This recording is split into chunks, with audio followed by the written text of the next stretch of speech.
नमस्कार मित्रमैत्रिणींनो. आपल्या आजच्या सुंदर कथेचं नाव आहे दुय्यम स्थान. रेवती माझी मैत्रीण घरी नागपूरला आली असं कळलं म्हणून तिला भेटायला निघाले. 2 वर्षांपासून आमची भेट नव्हती. 2 वर्षांपूर्वी तिच्या नवऱ्याला हार्ट अटॅक येऊन गेला होता.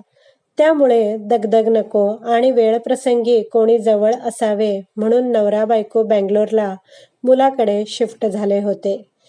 कोणातरी नातेवाईकांकडे लग्न होतं म्हणून ती 8 दिवसांसाठी नागपूरला आली होती. विचारतच तिचं घर आलं. मी बेल दाबताच तिनेच दार उघडलं. इथल्यापेक्षा छान दिसत होती ती. मी म्हटलं, रेवती, बंगलोर मानवलं हां तुला. एकदम छान दिसतेस. ती म्हणाली, हो ना, मस्तच वातावरण आहे तिथलं. बस हां, मी चहा ठेवते. मी म्हटलं, चहा बिहा नको आता. बस, आपण गप्पा मारू. आम्ही गप्पा करीत बसलो.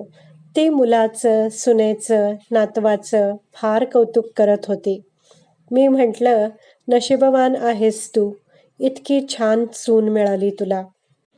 ती हसली आणि थोडं थांबून म्हणाली, हे बघ, नशीबवान वगैरे काही नसतं. जेव्हा मी तिथे शिफ्ट व्हायचं ठरवलं तेव्हाच आपल्या मनाला बजावलं. त्या घरात आपलं स्थान दुय्यम. ते घर तिचं. त्यामुळे सगळे निर्णय तिचे. अजिबात लुडबुड करायची नाही. लागेल ती मदत करायची आणि आनंदी राहायचं. तिथे सगळ्या कामाला बाई आहे.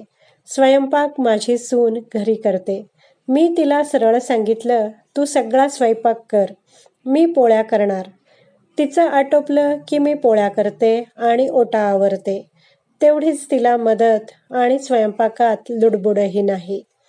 तशा तर अनेक गोष्टी मला नाही पटत तिच्या, जसं मुलांच्या बाबतीत. पण त्यांची मुलं, त्यांना ज्या पद्धतीने वागवायची हा त्यांचा प्रश्न. अगं, 3 वर्षांच्या मुलीला वेगळ्या खोलीत झोपवते. CCTV लावलाय. मध्ये मध्ये उठून तिच्यावर लक्ष ठेवत असते. मी म्हटलं, अगं, तिलाही भीती वाटते आणि तुझी पण नीट झोप होत नाही. त्यापेक्षा आमच्यासोबत झोपव तिला. तर नाही म्हणतात. तिला एकटं झोपायची सवय लावायला हवी असं म्हणते ती. अगं, फक्त रविवारी ती आमच्यासोबत झोपते. इतकी गळ्यात पडते ना. म्हणते, आजी, मला रोजच तुझ्यासोबत झोपायचं आहे. इतकं वाईट वाटतं ना मला. पण मनात विचार करते की त्यांची मुलगी. कसे संस्कार करायचे हा सर्वस्वी त्यांचा प्रश्न. मग मी नातीलाच समजावते, तुला ब्रेव्ह गर्ल व्हायचं आहे ना, मग आईबाबांचं ऐकायचं. हे एक उदाहरण झालं. अशा अनेक गोष्टी खटकतात. पण आता मी अजिबात लक्ष देत नाही त्याच्याकडं. आमच्याशी दोघंही छानच वागतात. सून तर अगदी आपलेपणाने, प्रेमाने वागते. मग आपल्याला आणखी काय हवं? खरंय ग, त्यांचा संसार, आपल्याला काय करायचंय? असं मी म्हटलं आणि मला रेवतीचं तिचं लग्न झालं तेव्हाचं बोलणं आठवलं. ती सासू सासऱ्यांसोबत राहत असे. तेव्हा असंच बोलताना ती म्हणाली होती, या घरात माझं स्थान दुय्यम. प्रथम स्थान सासूबाईंचं. त्यांच्या संसारात मी प्रवेश केला. त्यांच्या घरात राहते. तेव्हा त्यांच्या कलाने घ्यावे लागते. माझं लक्ष नाही असं पाहून रेवती म्हणाली, काय ग, काय झालं? काही नाही. हे असं दुय्यम स्थान असणारी आपली शेवटचीच पिढी असणार.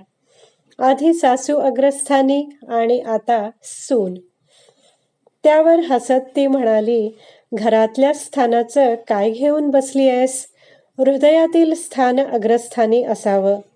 मी सासूबाईंच्या हृदयात अग्रस्थानी होते आणि आता सुनेच्याही हृदयात अग्रस्थानीच आहे. आणखी काय हवं? खरंच, रेवती दुय्यम स्थान पण किती आनंदाने एन्जॉय करत होती. असं वागणं सगळ्यांनाच जमलं तर? मित्रमैत्रिणींनो, कशी वाटली तुम्हाला ही कथा? या सुंदर कथेचं सर्व श्रेय लेखिकेलाच आहे. व्हिडिओ आवडला असल्यास लाईक करा, शेअर करा, कमेंट करा, माझ्या चॅनलला सबस्क्राईब करा. धन्यवाद.